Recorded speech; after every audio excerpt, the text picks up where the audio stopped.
I was working in my garage and then I heard this engine start. It was kind of strange and different, so I went and have a look, and there I see, one of the guys that live in our complex, his name is Stan, or should we say Uncle Stan.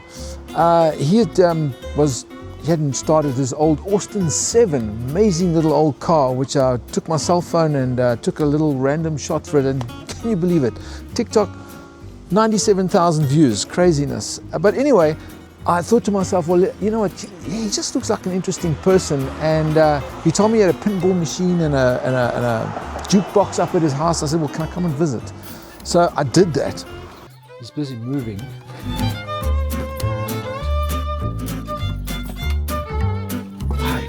Oh, I see your records. Look at all those old records. Yeah. Vinyls. Well, those are 78s. Those are 78s, yeah. Oh my goodness. So the jukebox is all covered up. Not the jukebox, the pinball machine. Oh, there's the pinball machine under there, yes. How did you... Oh, there it is, I can see. Only 5 cents a game. I bought it from a very interesting chap called Zeke Kerbel. Yes. He had a memorabilia shop. Yes. And I bought it from him. Yes. The jukebox as well. Look at that. Does it still work? Well, it does. Or it did 6 months ago, but as I say, at the moment, it's not playing the records properly. So. Oh. Gee whiz. And the technology in these, did it also use valves? Yes, it's a valve amplifier. Okay. All right, there you can hear it's trying to do something, but yes, it won't select a record now.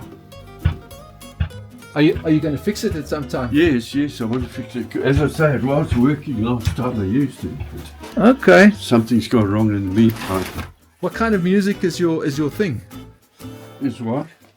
What kind of music do you like? The records there, so you select whichever. Yes. What kind of music is your fancy? What do you like to listen to? Anything and everything except this modern. Yes. Thump, thump, thump, boom, boom, boom, with stupid words, banal words. Yeah. That painting there, I'm curious. That aeroplane up there. What is the story behind that painting? That plane for 60 years. I flew it, and I sold it recently to a chap in Krugersdorp. It's at Krugersdorp Airfield now. You are somebody full of mysteries. So you are a pilot then? Yes. Have you still got your license? No, I let that go about 3 years ago.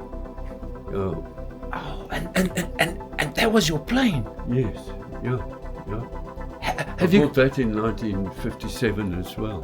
Have you got any photographs of your plane somewhere? With you photographs with the plane? Yes, yeah. Are they easy to find? No. Like everything, it's all upside down. Is it, eh? Yeah. So what made you is that a Tiger Moth? Yes. So what made you want to have a fascination with Tiger Moth as well? Well, it was the cheapest plane to buy at the time. Because after the war, the South African Air Force was selling them at £10 if they weren't flying and £15 if they were flying. So all of these Tiger Moths are ex-South African Air Force wartime aircraft. Most of the RAF pilots came out here to train on Tiger Moths. They trained in Australia, Canada, South Africa. Rhodesia was a big training centre. Is it? For the RAF pilots during the war. And then how did you become a pilot? What made you become a pilot to fly? Well, my brother actually first started flying, and then I became interested as well. All right. So that was at Benoni Brakpan Airfield. Okay, well, wait, hang on there. I see another picture. Is that your plane up there as well? Yes. Okay. Oh, where were you here? I just landed in the veld one day. And wow. Did you have any close calls with your aeroplane? Oh, yes, many. Well, not many, but quite a few. Oh, really? Explain. Tell me a scary story. What happened? Well, one I decided to try to see how high I could get, because all the aircraft have got a ceiling, they won't go higher than that. So I managed to get up to 10,000 feet. But in climbing, you have to keep throttling back to de-ice the carburetors.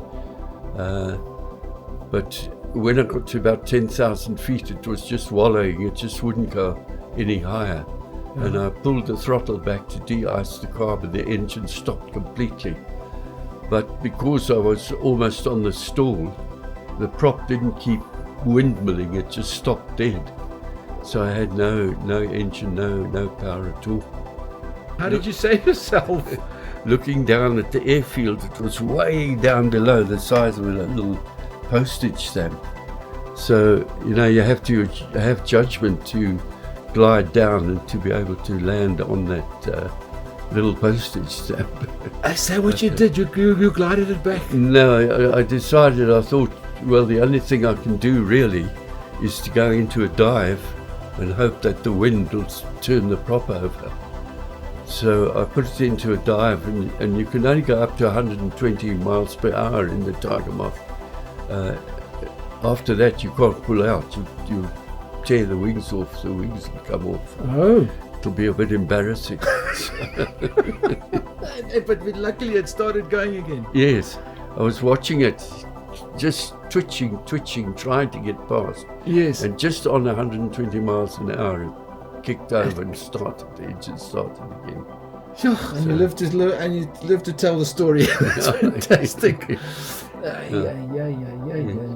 If I tell you, there was once we were filming a thing for a guy called Bork van Black, South African South African artist, and this guy that I was filming with, he a thing called a gyrocopter. You know the gyrocopter with the one, And then when we were going back to the airfield in Hoedspruit, he said, "Well, should we do an engine out?" So stupid me, I say, "Yeah, let's go." You know what I mean? But it's funny, your mind just goes blank, and you just tilt this thing down, and like you said, the postage stamp is down there, and we just went, and I'll tell you what, it was absolutely amazing. As he approached it, I don't know what he did, but it was like he landed that thing like a feather touching the ground. It was absolutely stunning what that guy did.